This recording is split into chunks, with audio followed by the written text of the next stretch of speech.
Здравствуйте, дорогие друзья! Мы продолжаем серию небольших видеорассказов о древнейших обитателях территории, которые мы сегодня называем Мордовией. И сейчас речь пойдет о других древних вымерших рептилиях – плезиозаврах. Плезиозавры или плезиозаврия – это ископаемый отряд вторичноводных рептилий.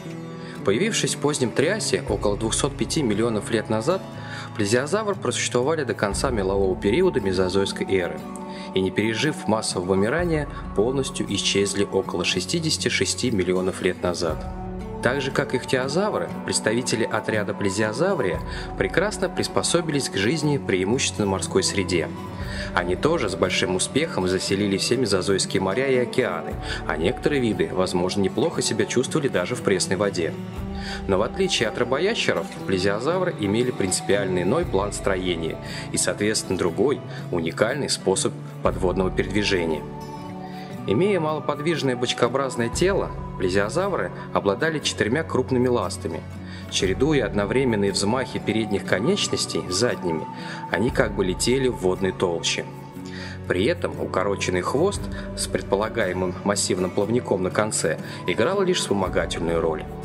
Подобный способ передвижения неизвестен ни у какой-либо другой группы вторичноводных животных. Следует отметить, что внутри отряда принято разделение на короткошеие формы с массивной головой и мощными челюстями – плеозавроиды, и длинношеи с относительно небольшой головой – плезиозавроиды. Такое разделение весьма условно, так как в ходе эволюции в группе плеозавроидов появлялись формы с длинными шеями и уменьшенной головой, а у плезиозавроидов возникали короткошеи и относительно крупноголовые формы. Размеры взрослых особей плезиозавров тоже варьировались, располагаясь в пределах от 1,5 до 15 метров. Но не исключено, что некоторые особи могли достигать и более крупных размеров. Разнообразие форм и размеров позволило им занять множество экологических ниш и даже оказаться на верхнем положении пищевой цепи, став суперхищниками в юрских и раннемеловых морях. Однако в подавляющем большинстве плезиозавры питались рыбой и головоногими моллюсками, прекрасно использовав свои эволюционные преобразования в виде длинных шей, порой превышающие половину общей длины рептилий, или удлиненные челюсти. Плезиозавры, как и ихтиозавры, полностью утратили связь с сушей. Их специфическое строение конечностей и массивные кости не позволяли выбираться на берег для кладки яиц. И в ходе эволюции плезиозавры также, но совершенно независимо, развили живорождение. Существует мнение, что детеныши плезиозавров достаточно быстро достигали взрослых размеров, как млекопитающие птицы, и это свидетельствует о быстром обмене веществ и предполагает теплокровность. Ископаемые остатки плезиозавров являются одними из первых окаменелостей вымерших рептилий, ставшие известными ученым-натуралистам прошлого. Первое изображение, предположительно позвонка плезиозавра, было представлено в труде англо-голландского писателя Ричарда Ферстегена, опубликованного в 1605 году. Однако и Ферстеген, и его последователи определяли подобные остатки как кости рыб. Это неудивительно, ведь тела позвонков плезиозавров двояко вогнутые и действительно отдаленно напоминают рыбьи. Такая форма обусловлена адаптацией к жизни в водной среде.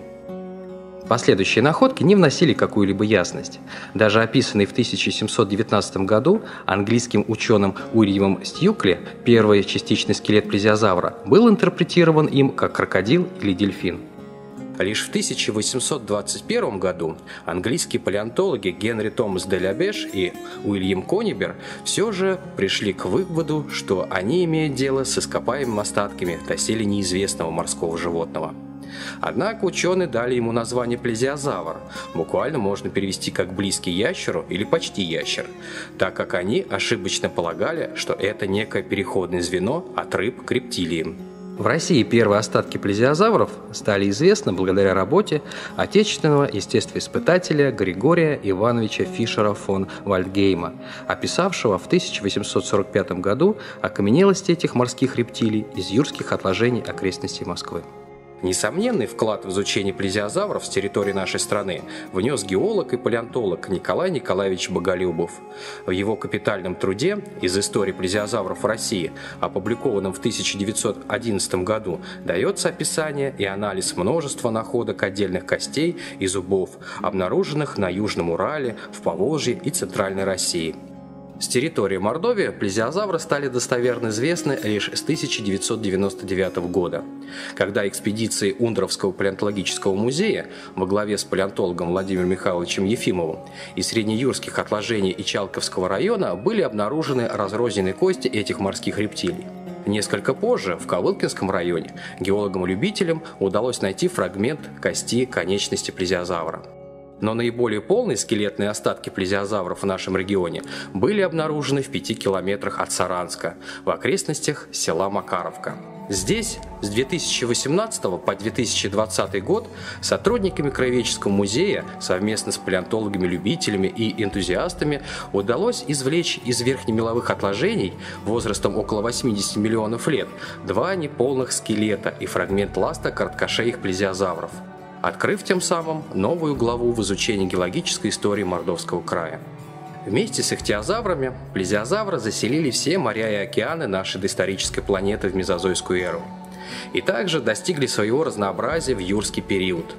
Однако, в отличие от ихтиозавров, плезиозавры все же смогли пережить, хотя и не без потерь, синомано-туронское массовое вымирание, случившееся в начале позднего мела около 90 миллионов лет назад. Но грянувшее очередное, на этот раз более масштабное массовое вымирание на границе мелового палеогенового периода, около 66 миллионов лет назад, привело в итоге к завершению эволюционной истории данного отряда морских рептилий. Если вы хотите узнать больше об этих и других древнейших обитателей нашего региона, то я приглашаю вас в Мордовский республиканский объединенный краеведческий музей, где в зале природы вы сможете прикоснуться к древнейшей истории нашего края. Спасибо за внимание и до новых встреч!